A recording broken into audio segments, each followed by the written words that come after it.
Does a tactic have to have a playmaker to be successful? When should you use a playmaker? Can you use two playmakers in a tactic? By the end of this video, I'm going to show you the secret to using a playmaker in Football Manager with some ideas you might not have thought about, and I'm going to do it with stats.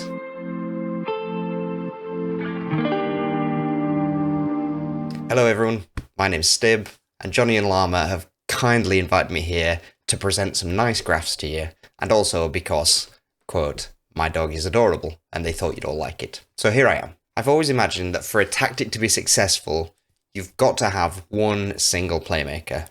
Any more than that, too many cooks spoil the broth, and it doesn't work. But I've never actually tested this idea that I've had stuck in my brain for endless versions of FM. And we're going to do this with test leagues. So I have a set of test leagues with identical teams. The leagues contain two teams each, both totally identical, play each other 40 times a season. I have a whole host of these, and by changing a single setting in one of these teams, I can test head-to-head what this effect has on the match engine. So do I have to use a playmaker? Imagine you have a team that is very solid at everything across the board, but no real shining attributes in anything. No ideal candidate for a playmaker.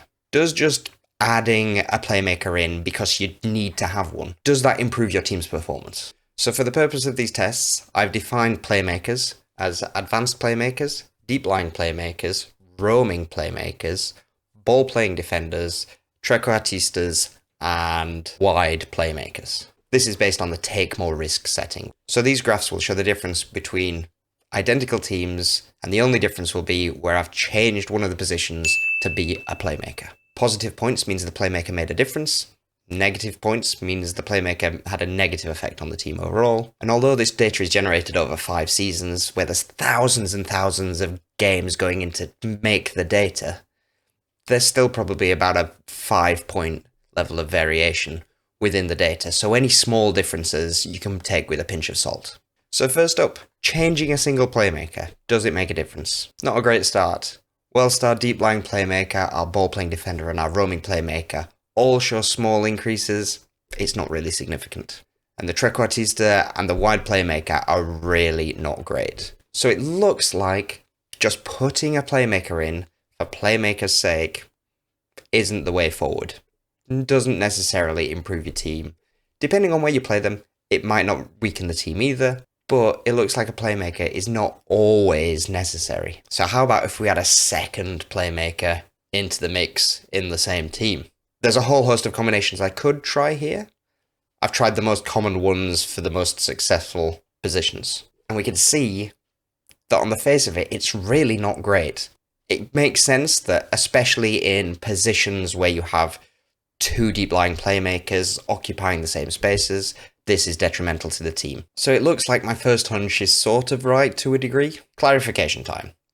Whilst this data represents tests on multiple formations, I have not tested every formation under the sun. This is just general trends. Part of the fun of FM is generating your own niche tactics and getting them to suit your team. So please don't let me stop you from having any fun here. So, when should you use a playmaker? So all we have to do here is put a playmaker in the team, right? I've taken one player from each team, I've given them a boost to their passing and a boost to their vision, so they're an ideal candidate playmaker. Again, these graphs will compare how they perform in their non-playmaker role, still with their passing and vision boosted, versus assigning them as a playmaker. Any differences we see that are positive indicate that it's a benefit to the team. Okay, progress. Things are making sense here now, right?